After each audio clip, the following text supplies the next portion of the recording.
नमस्कार, न्यूज 27 देख रहे हैं आप सभी का बहुत बहुत स्वागत। और आपके साथ में इमरान। बता दें कि हरियाणा में मिनी पंचायत यानी कि नगर निगम चुनाव का चुनावी बिगुल बज गया है। चुनाव की तैयारियां जोर शोर पर है। सभी पार्टियां चुनावी प्रचार प्रसार में जुट गई हैं। आवेदन का सिलसिला लगातार जारी है। इस वक्त हम लोग गुरुग्राम नगर निगम में हैं। गुरुग्राम नगर निगम के कांग्रेस कार्यालय में हैं। बता दें कि हमारे साथ खास मेहमान बातचीत करने के लिए पंकज डावर जी हैं, संयोजक बनाए गए हैं गुरुग्राम नगर निगम चुनाव के लिए। पहली बार जो है कांग्रेस पार्टी अपने सिंबल पर नगर निगम का चुनाव लड़ने जा रही है। अभी बीते दिनों दिल्ली के चुनावी नतीजे आए जिसमें भारतीय जनता पार्टी ने सरकार बनाई और कांग्रेस एक बार फिर से अपना खाता खोलने में कामयाब नहीं हुए।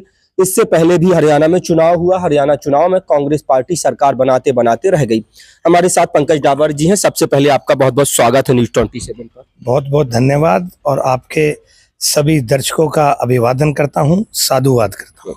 पहला सवाल यही रहेगा, अब जो है नगर निगम का चुनावी बिगुल बज गया है, चुनाव की तैयारियों में आप लोग जुटे हुए हैं, तो किस तरह से देख रहे हैं ये जो तस्वीर है आने वाले नगर निगम के चुनाव की, किस तरह से देख रहे हैं उसको? देखिए, आज जनता बेहाल है। आप शहर के किसी कोने में किसी कॉलोनी में चले जाओ, आज समस्याओं का अंबार है।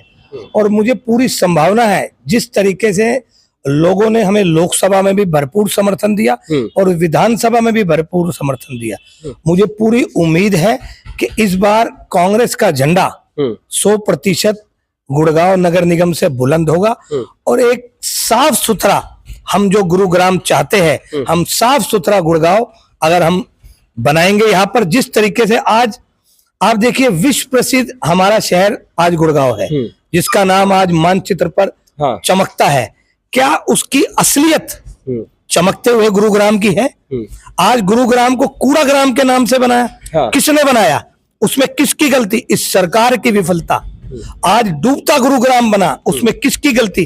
प्रशासन की और इस सरकार की गलती। मुझे बड़ी हैरानगी होती है, मैं कुछ लोगों के बयान देखता हूं और कुछ लोगों की बातों को सुनता हूं जो पहले या पूर्व पार्षद है। वो कहते हैं कि आओ हम मिलकर बनाए स्वच्छ गुरुग्राम, आओ हम मिलकर बनाए स्वच्छ वार्ड। अरे मेरे भाई, आप लोग तो 10 साल से आपकी सरकार है, आप लोग पार्षद हैं, अब भी आप इस तरीके की बात करते हैं कि आओ बनाए स्वच्छ गुरुग्राम। तो 10 साल आप लोगों ने क्या किया? जनता को ठगने का काम, जनता को लूटने का काम अगर किसी ने किया तो भाजपा के नेताओं ने किया।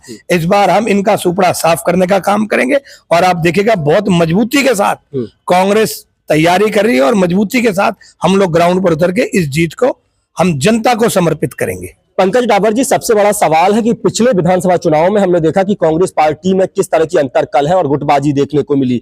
उसी गुटबाजी का खामियाजा कांग्रेस पार्टी को भुगतना पड़ा। सरकार बनते बनते जो रह गई। एक तरफ शैलजा गुट था, एक तरफ भूपेंद्र हुड्डा का गुट था, दूसरी तरफ और गुट थे, तमाम जो सुरजेवाला का गुट था, और यही गुटबाजी जो है कांग्रेस पार्टी को महंगी पड़ी।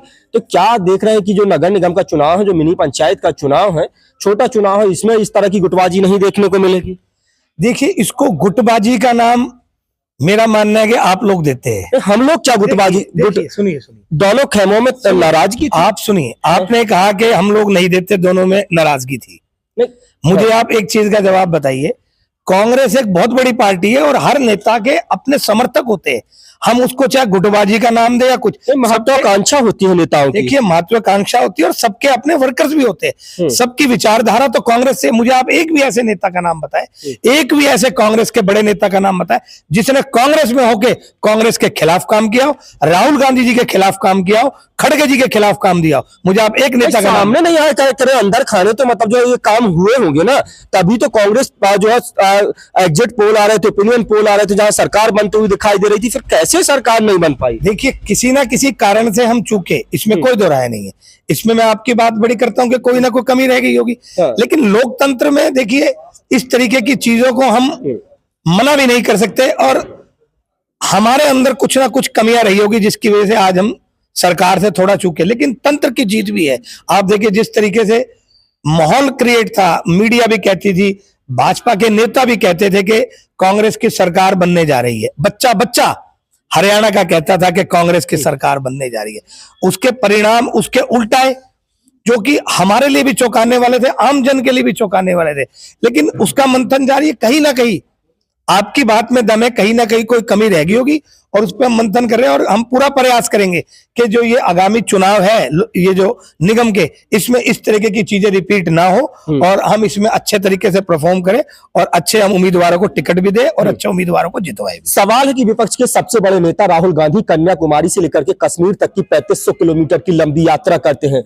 बावजूद इसके जिन राज्यों से वो यात्रा गुजरती है उनमें हरियाणा भी एक राज्य था जहां सबसे ज्यादा समय दिया जो है अलवर जो है यात्रा जो है कई हरियाणा में कई जगह रही है। फिर बावजूद इसके जब चुनावी नतीजे आए तो उसमें जो है ये सब नहीं दिखाई दिया। देखिए, ये सब दिखाई दिया। आज आप देखिए, भाजपा 0.5% से वोटों में हमसे ज्यादा है, मात्र 5% तो आप देखिए कि वोट बैंक कितना जबरदस्त तरीके से आज कांग्रेस का उछाल है। लोग अपना मन बना चुके हैं। आप देखिए, ऐसा नहीं है, आप अगर गुड़गांव विधानसभा की भी बात करें तो आप देखिए कि 46,000 के लगभग वोट जो है कांग्रेस के प्रत्याशी को मिले और एक निर्दलीय प्रत्याशी उनको लगभग 54,000 वोट मिले और भाजपा के प्रत्याशी को लगभग 1,20,000 या 22,000 के करीब वोट मिले। तो आप देखिए कि भाजपा के प्रत्याशी के खिलाफ 1,00,000 लोगों ने वोट डाला। वो भी कोई छोटी बात नहीं है, कोई इतनी बड़ी जीत नहीं आप उसको मानिए। 1,00,000 वोटों ने 1,00,000 वोट जो है भाजपा के खिलाफ डले।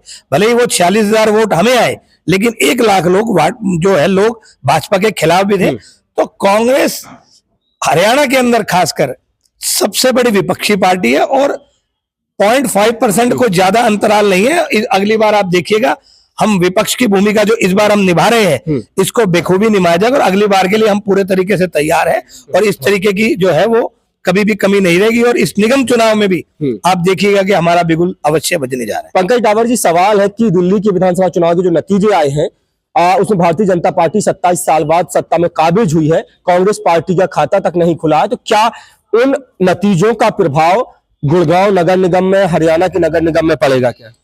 देखिए, आपने एक शब्द इस्तेमाल किया कि भाजपा काबिज हुई है। मैं कहता हूं कि भाजपा ने कब्जा किया है।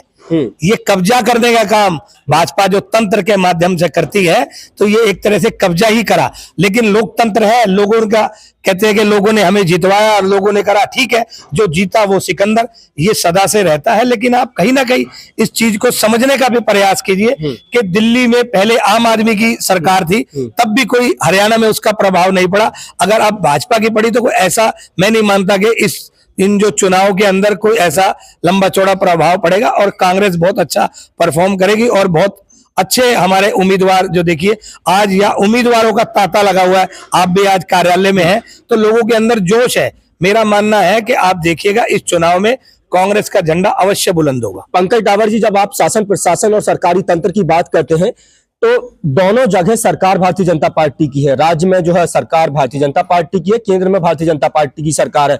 तो नगर निगम के चुनाव में उस सरकारी तंत्र से, शासन प्रशासन से कैसे लड़िएगा, कैसे निपटिएगा, क्या उसकी रणनीति आपके पास? देखिए, मैं एक चीज जानता हूं कि आखिरकार सब चीजों का निर्णायक जो है वो जनता होती है। जनता तो हर बार होती है, लेकिन ये जिस तरीके से तंत्र को बिगाड़ने का काम करते हैं वो सरासर गलत है और मैं बिल्कुल नहीं मानता कि हर बार इनको हम कामयाब होने देंगे। इस बार हम और पेचीदगी के साथ इसको करेंगे।